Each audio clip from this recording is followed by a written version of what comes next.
This week on My Classic Car, we'll make our way to Ocala, Florida for a look at a couple beauties with very distinctive bodies. The suave 56 Continental Mark II and the radical 71 Buick Boat Tail Riviera. Plus, we'll check out the latest technology in battery charging.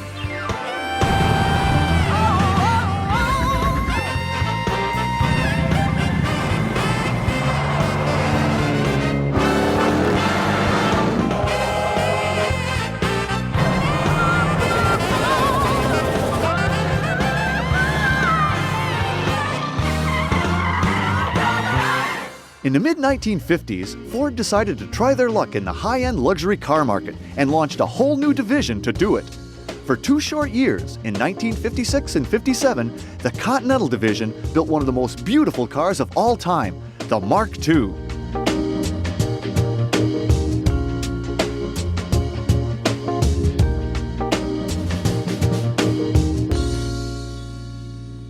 Well, today we're down in Ocala, Florida with Rick Schmidt. Rick, great to have you on the show again. Good to see you too, Dennis. Rick's always got great cars when I come down here, but he's got one of my personal favorites, the 56 Continental Mark II. Right, Continental, not Lincoln. Not Lincoln Continental. The Continental division was started in 1956, well, started prior to that, but specifically to introduce the 56 Continental Mark II. And then only ran 2 years. For 2 years. 57. Right, it was a very expensive, a very bold experiment by Ford to prove to the world that they could build and construct a hand-built, ultra-elite luxury car. And that it is. And from a design standpoint, what a departure from everything else that was going on in the 50s. It really was. And it was very much ahead of its time, very clean, low, sleek. This thing's so beautiful, and Right. it's a timeless design. It still looks great today. You had the Continental bump in the trunk, gotta have that. The trademark bump in the Of trunk. course, the exhaust coming out the bumper. All sorts of little features and details on this car. The gas filler is hidden behind the taillight That's there. just too cool. Everywhere you look on this car, you find small details like that, right down to the door handles and the rear view mirrors. Everything was really designed for this car, specifically for it, and everything you look at is really a work of art. Well, and the interior is just continuing that. It's just stunning. It's just beautiful. Right. There's the interior, again, very futuristic, very what I would consider kind of concept car, show car for its time. It's the type of interior you would expect to see in those futuristic magazine articles, but not in a production car such as this. Well, now this is a special car to begin with, but this is a special Mark II. That WCF on the steering wheel? This car was the personal car of William Clay Ford, who also owns the Detroit Lions. Hence the blue and silver? Hence the blue and silver. It's Honolulu blue and silver, which were William Clay's personal colors. Wow. Now, these were powered by 368 originally. But he had this thing all gone through, eh? He drove this car considerably. In 1968, he pulled it into Ford Engineering and gave the orders that he wanted it retrofitted with all 1969 Mark III drivetrain to make it more drivable. So it's got a 460 V8 C6 transmission. I gotta see it. It's even got disc brakes on the front, which originally were not equipped on these cars.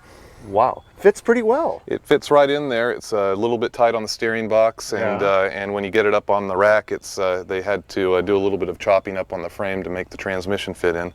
But other than that, it's a pretty direct drop-in.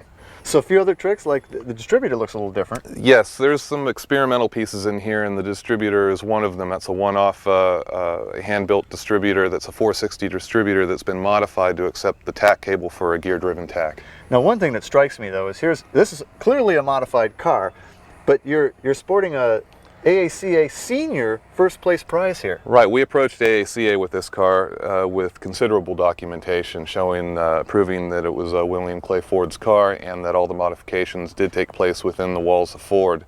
And they went ahead and gave us the green light to show it in the stock division of AACA, where it's reached its senior level. So modifications are okay if they're done by Ford Engineering, right? I suppose, or GM or Chrysler, depending on the origin of the car. It's just incredible, and Honolulu blue is so beautiful. And this was his daily driver. Yes, an interesting story is that we were fortunate enough to be invited to display the car in front of a world headquarters for the Ford 100th anniversary. And the day we got there, it was raining, so they offered to store it in the executive garage at world headquarters. And the employees there had been there for years, said, the same "Hey, employees. I know this car." I pulled up in the car and they came running out of this booth and say, "Hey, that car, we remember that car. Wow. That's Mr. Ford's car, isn't it?" And they remembered it very well. Well, let's pretend our name's Ford. Let's and do let's it. go drive this baby. Of course. Let's go. Close her up. Coming up, we'll go for a ride in the 56 Continental Mark II, but first we'll check out the latest technology in battery charging. My Classic Car is brought to you by Grundy Worldwide Collector Car Insurance.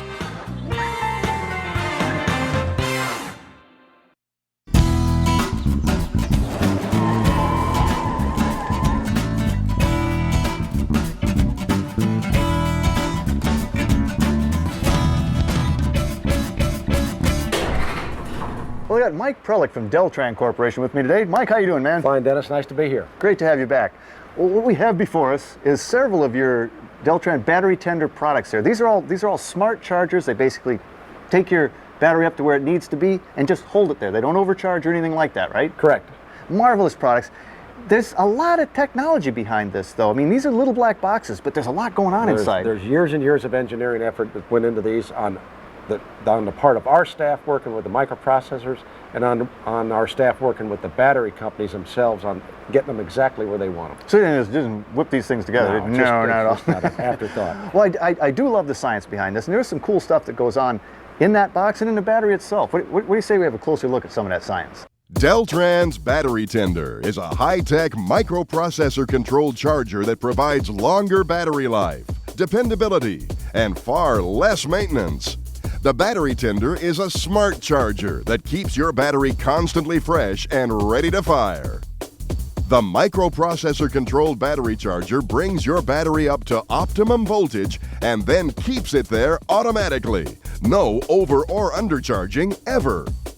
When the battery is fully charged, every battery tender automatically switches its output voltage to a safe storage or float level that eliminates the need to constantly check on the conditions of the battery. But it does more.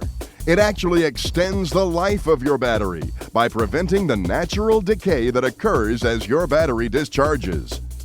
This graph shows how an old conventional charger only goes so far and then starts to degrade the battery, and how Battery Tender brings the same battery back to its peak voltage again and again. Besides the fact that every battery is constantly discharging, whether it's in use or not, there's the mortal enemy of lead-acid batteries called sulfation. Sulfation is a natural process that occurs in all lead-acid batteries during everyday usage. Not all the lead is returned to the battery plates, and the amount of usable active material necessary for electricity generation declines over time.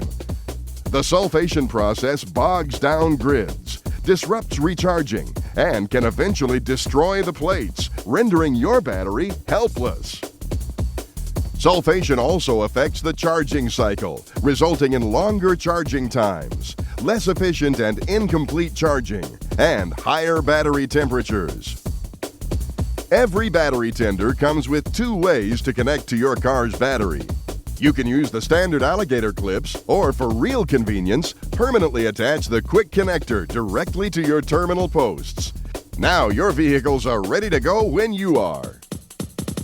That really is some pretty cool stuff. Yes, it is. It's more involved than you originally thought, isn't it? It really is. You guys have been working on these for quite a while now, too, Yeah, right? it's almost 20 years now. And they just keep evolving. They keep getting better and better. Yeah. Well, and you've got quite a line here. Everything from, single units and waterproof units to multi-banks. And they all work the same way? They all work the same way. The only difference is this is 4 independent outputs. This is 2, but they all have the microprocessor on each output. Man. Well, it's peace of mind, keeps the batteries alive, and when you want it, go for a ride, you just unplug and go. There you go. Hey, if you want to learn anything more about any of these great Deltran battery tender products, log on to myclassiccar.com. I am a scientist, but I don't play one on TV. I don't know if you knew that. I guessed it. Visit EastwoodGarage.com, the premier website for unique vehicle restoration tools and supplies. Next, we'll go cruising in a very special Continental Mark II down in Ocala, Florida. Welcome back to My Classic Car as we go for a ride in this stunning 56 Continental Mark II. Now, how long have you had this one in the family, Rick? This car came to us, if I remember correctly, there's so many, but What a problem to have. actually, this is one of the earlier cars, one of the cars we've owned the longest. I think Dad bought it in 1980. Now, what kind of shape was it in? It was kind of rough. Mr. Ford had commissioned a restoration, a re-restoration on it in the mid-70s by a company out west that didn't do the best of work. So it's been a roughly 20-year journey in getting this car from the way we received it, from purchasing it out of that warehouse in Detroit to where it is today. Well, it's just beautiful.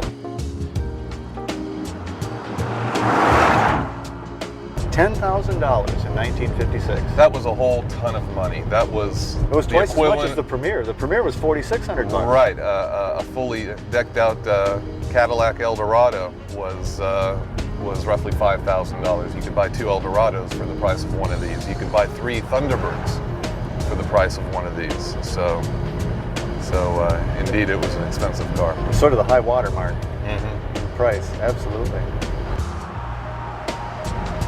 Now, that's a much bigger engine for the 460 versus the 368. I mean, do you believe it's got a lot more power than the original, or?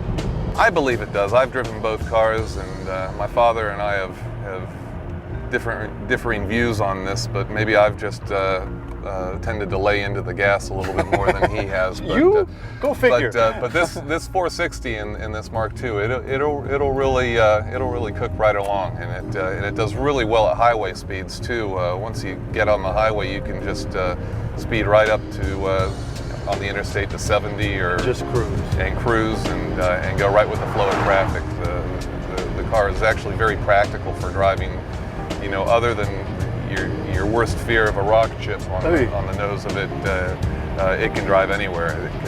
I've driven it to several shows over 100, 200 mile spans. And it floats along. I mean, it really does seem to have a lovely ride. It rides beautifully. It's very tight. It's very rattle-free. It's a nice driving car.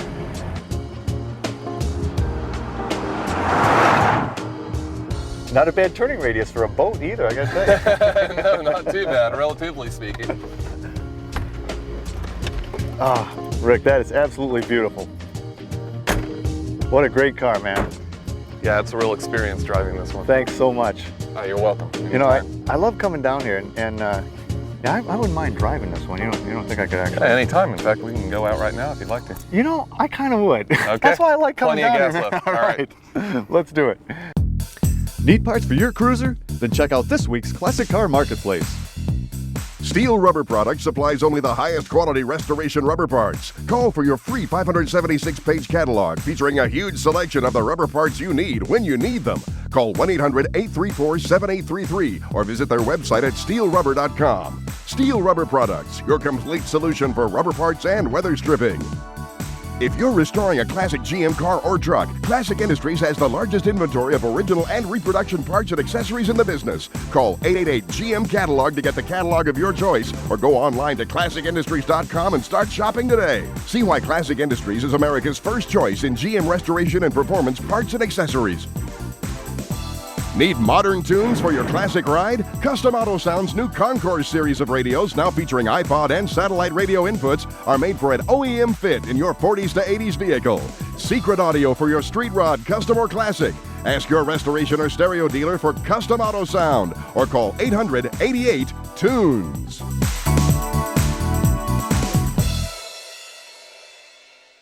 Still ahead, we'll check out a killer 71 Boat Tail Riviera down in Ocala, Florida. Welcome back to My Classic Car. Rick pulled out one of my favorites from his collection of low-mileage, unrestored originals. Rick, 71 Boat Tail Riv. I love these. These are some of the wildest cars GM ever made. It really was one of the most daring designs that GM ever put the green light to. Now, it's very close to the concept car that preceded this a little bit. I think it was the Silver Arrow, but Right. It looked a heck of a lot like this car. Right, this car really is, it looks like a rolling concept car going down the road, and it's very impractical from a functionality standpoint. It's got huge dimensions, but very little cockpit space. For not a whole lot passenger, of right? Four-passenger Right. with two very small passengers in the back. Exactly. Yeah, but you know, gorgeous car, and typical of the cars in your collection, it's a low mileage, unrestored original. Right, it's got 27,000 original miles, very well cared for miles, because that really makes a difference, and all original paint. It's pretty much Just the amazing. way it was built. Just beautiful car, and you know, and the interior is very, I don't know, it's very sporty for something this big, and it's very intimate. Right, it's a good mix of luxury and sport. They worked in the engine turned dash effect there. That looks cool, and very, you know, very cockpit oriented. Right, the center console. The tachometer there was a aftermarket tach that the original owner installed to sport things up a little bit. And I've got the console pieces to put that back to original, but I haven't gotten around to it. Yeah, all it in looks due time. It looks kind of neat there. You got a few cars to work on anyway, you know. Yeah. Now, original interior too, unrestored here. All original interior, the carpets, the seat upholstery, everything's unrestored. Man, and I gotta believe that's a good thing, because nobody's repopping parts for these. There just weren't enough of them. There weren't enough of them, and there's even fewer left today, because through the late 70s and 80s, they were just an underappreciated used car. So people just let them go, many even just got basically. driven into the ground. Yeah. So there are really no reproduction parts for this car. So if you don't have a good car to begin with, You got a problem. you're paddling upstream. Yeah. Well, they only did this body style for 3 years, 71, 2, and 3. And I think 71 was the only one that had these wild louvers Right. in the trunk. And what they do, I couldn't tell you. I think they were just for styling Just decoration, purposes. huh? Right. But I think they went away after that. Also, I see that it's this hot is enough today that we could probably cook hot dogs on there. But you had a center butted seam there on the back That was window. a one-year only thing also. It's a two-piece glass that's bonded in the center, and from what I've been told, they from rear-end collision testing or practical experience, they were finding that the two pieces of glass were losing their bond and then jettisoning right into the That can't be a good compartment. thing. It just No. definitely not. You'd either want to be short or you would be short. Right? All right, you know, big, massive Buick. I gotta believe it's got a big, massive Buick engine. Yeah, under it's the got hood. the Top Gun, the 455 4-barrel in it. Let's pop it open and have a look. Absolutely.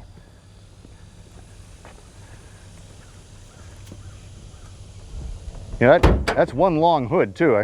Yeah. Takes a couple of front car springs to hold this Heavy one up. duty. Huh? Yeah. Wow, that's beautiful. Now this is a 455 cubic inch. Buick had finally converted to telling the truth about how big the engine was. Right, exactly. It's a 455 cubic inch instead of in the The past. foot-pounds of torque is what they used to. Right. Like 445 was that was foot-pounds torque, but this is 455 cubic inch. Now it looks like the engine's had a little freshening done to it. Yeah, it's all original under the hood, but we did repaint the valve covers in the block. It was one of those snowball effect types of deals where we needed to fix a water leak by the timing cover, and once we had everything disassembled on the front end of the motor, it just made good sense to freshen that up. So that we touched, but the firewall and all the aprons and just all the accessories that you see in and around the engine compartment, that's all original. Well, you know, I mean, it looks great inside and out. How does it run? Just drive? It drives as great as it looks, like a let's- brand new one. Let's button it up. Alrighty. I mean, you pretty much know the drill. This is the time of the show. I say, hey, let's take this out for a drive, but let's cut to the chase. What do you say I drive it this time? No problem. Man. More than welcome. Let's go. Ooh, cool door handle too. Stay close. We'll fire up the 71 Boat Tail Riv and go for a spin. Brought to you by Grundy Worldwide Collector Car Insurance and by U-Coat It, the official floor coating of Eastwood Garage. Welcome back to My Classic Car.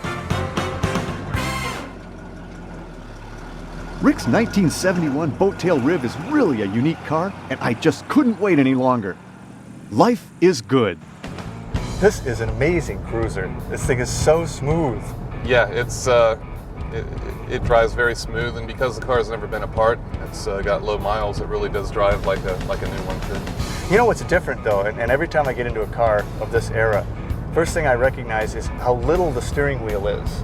It feels great.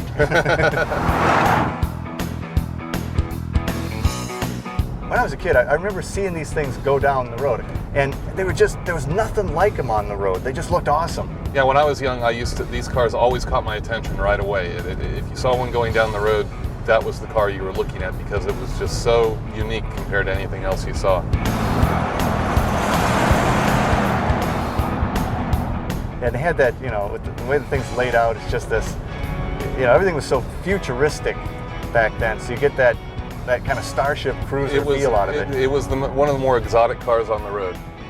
But like you said, I mean, it is not very practical. It's a 4-passenger car. Yeah, I mean, the trunk isn't very large, and look at how much hood you have out there in front of you. You could land a small aircraft on that hood. It's just amazing. But this is a car that, you know, it almost looks like a lowrider without dropping it. Yeah, it does. They're very commonly customized. They're very popular among hot rodders and custom car builders because well, it does customize well. They're radical stock, and they're just unworldly when you really start playing with them and putting on the brighter metallic colors. Yeah, a set of 20s on this. Yeah. Great. You know, not that it really mattered back then, but you know, with the 455 and this thing, it has to weigh 2.5 tons. Easily. What kind of mileage would this have gotten? Oh, I would guesstimate somewhere between 8 and 10 in the city and 14 to 16 on the highway. If you're behaving yourself. Be typical if you're behaving yourself. But again, at what, 30 cents a gallon back then? Back then, it wasn't they... nearly the issue that it is today.